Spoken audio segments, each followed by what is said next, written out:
What's going on, guys? Welcome to another episode of review for Rurouni Kenshin. This is episode 44, and with me, as always, I have Blue Spade. Yeah. Of course, we do get the fire part by the end of the episode, technically. Yeah. So I haven't gotten this far because I had started to read the manga, and of course, I started to watch the original series for Kenshin as well. But I haven't gotten, of course, I just got to the Kyoto arc in the 96 version.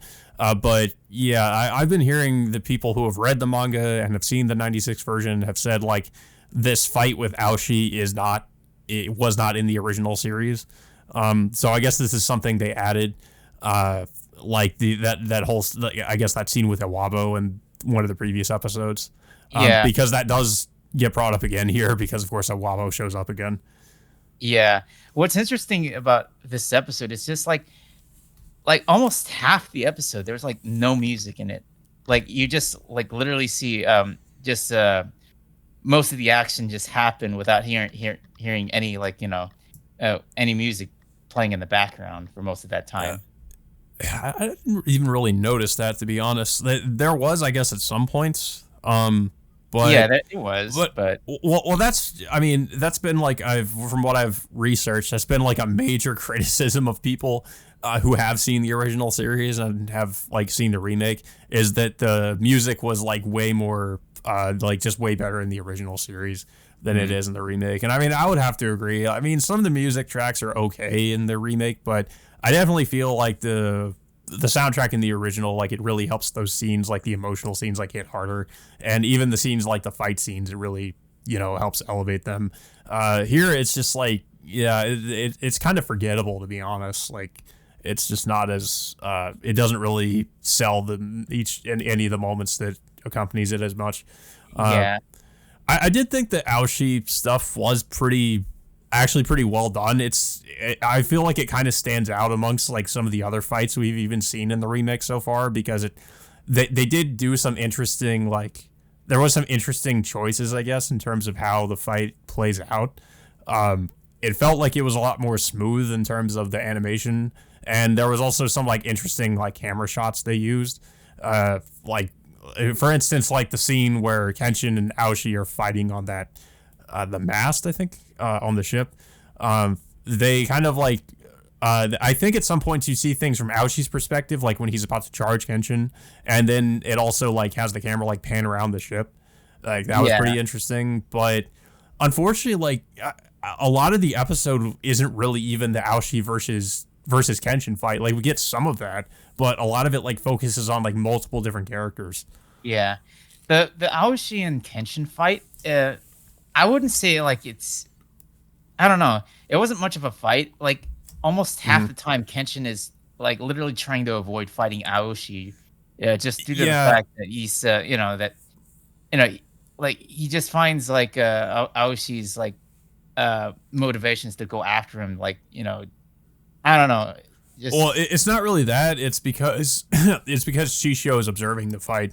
Yeah, and Shishio, he basically like Kenshin is afraid like if he uses any of his sword techniques that Shishio is going to observe that, and when he does eventually fight Shishio, Shishio will know like what Kenshin's going to do. So Kenshin is on the defensive the whole time. yeah. But yeah, so we do catch up with a lot of the other characters. I think that there was that police chief that we saw, I think an episode or two ago. He's fighting against members of the 10 swords, just like literally trying to save whatever police officers are still alive after that fight, by just basically just standing his ground. But we don't really get to see what happens to him after that. And then we also see like the same kid alongside with the old officer, confronting two of the henchmen that were looking to start the fire, but they kind of get into a scuffle with the old man, I guess getting his head cracked open during that scuffle. And then we don't really get to see what happens after that, when I think one of them tries to attack the kid, but the other one tries to protect him. Yeah, I guess the other henchman saw that as like going too far, like killing kids. So Yeah. yeah, um, And I'm not exactly sure where they're going with like focusing on the kid though, because apparently people were saying that's something new. So I mean, and also the police chief because he wasn't that important in the original series apparently. mhm. So, but yeah, it definitely seems like he's probably going to die though, based on Yeah. what's about to happen because he's facing off against like 2 of the 10 swords. Yeah. So And then we also see Kaoru and Yahiko dealing. Well, I think yeah, dealing with some of the members of Shishio's group.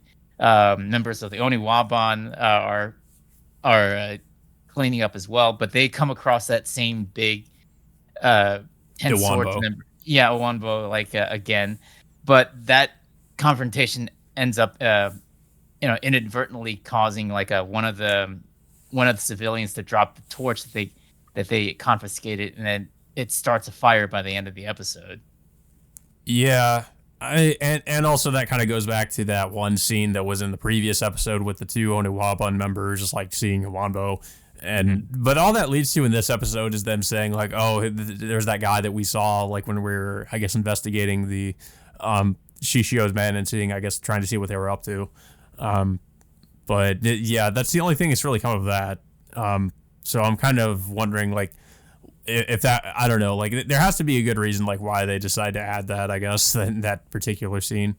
Yeah, and then we cut back to Kenshin and Aoshi, which Aoshi eventually starts gaining the upper hand against Kenshin, to the point where Kenshin, is forced to use that new Hiten Mitsu, what was it, Hiten Mitsu Yugi Ryu move that he used against his master. Yeah. Also, at the same time, it does at some points cut back and forth with what's going on with like Saito, and he's fighting some of the Shishio's men, and he's and of course we kind of get like I think it was Seto, he I think what was it like he almost confronts Saito, I think, but it doesn't really end up happening. Like No, he yeah yeah, like he gets into a conversation. Well, just minor confrontation against Saito, but his only objective is to protect Shishio for most of that time. Yeah, and then we have Sanosuke going, I guess, beneath the ship, trying to get to the engine room and blow it up with the with those like grenades he has. Yeah. But then he ends up coming across what was it? Oh, was it Hoji? Hoji, yeah. Yeah. And I honestly, like, I was kind of a little bit disappointed. Like, I guess this was just a comedic scene because but I thought Hoji was seriously like about to fight Sano, but that's not really how it happened. Like he tries to, and I'm just like wondering like what do you thought was going to happen when he did that? Like he ends up hitting Sanosuke with like a bouquet of flowers, and then just of course Sanosuke just punches him in the face and he goes down. I, I didn't. I didn't understand why you would bring a bouquet of flowers in a Yeah, fight, unless I assumed at that point like he poisoned the flowers or something like that. Or I was thinking like maybe there was something hidden in there that he was going to use, but it didn't seem that way. no, that was a rather pointless confrontation between the two, unless he was blatantly stalling for time. But it just Yeah, doesn't seem like it had any effect on Sanosuke in any manner, I guess. yeah. Yeah, and then of course the episode ends with that like one of the houses being set on fire. So now I guess the fire is finally going to start spreading. Yeah. Even though like yeah they did manage to prevent the fire from starting for the most part. Then I guess now it's finally going to start spreading around Kyoto. Yeah. I mean, Um, well, it was supposed to start out like in every other corner of the city, but it yeah, seems like it's just like one area of Kyoto that it's possible they might end up containing it in some way, but unless like some of the other like Ten Swords members ends up starting fires in every pointed location, which would be hard to contain or get everybody I feel like around. that's I feel like that's probably what's going to happen. But I'm not too sure. But I feel like that's probably where it's going. Yeah. Yeah, I thought it was a fairly decent episode. The only thing that kind of annoyed me was that I was hoping that more of the episode was going to be this a confrontation with Kenshin and Aoshi, but it didn't like it was only like a small part of the episode where most of it was just kind of everything else that was happening. Yeah. And especially since this is apparently like a new scene, apparently the confrontation with Kenshin and Aoshi isn't even really supposed to happen yet, or it wasn't supposed to happen on the boat.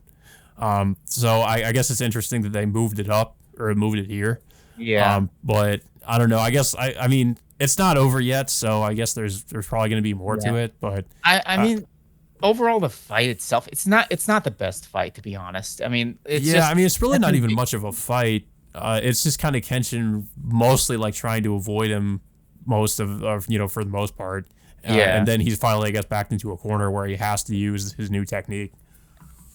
Yeah. I mean, it was an okay episode. I mean, it starts, you know, I guess in a way it's starting to move things forward with the whole Kyoto fire thing, but it's just like you said, there's a lot of new stuff in terms of the Aoshi Kenshin fight. It's just a little bit disappointing that the fight.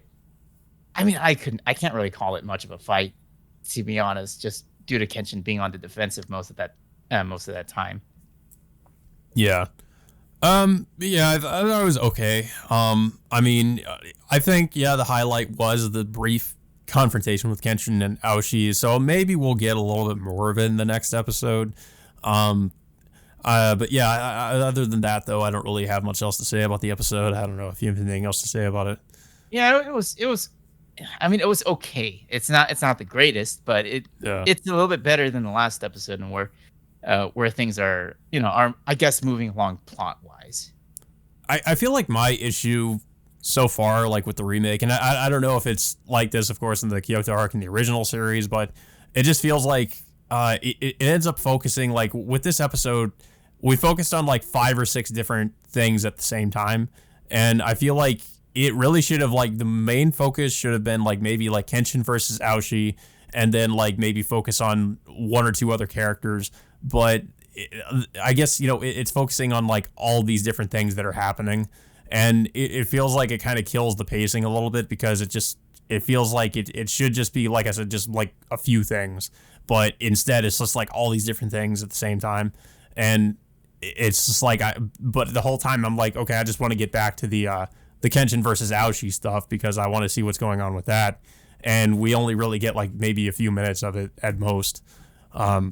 So I guess this is like my main somewhat of gripe with the remake so far.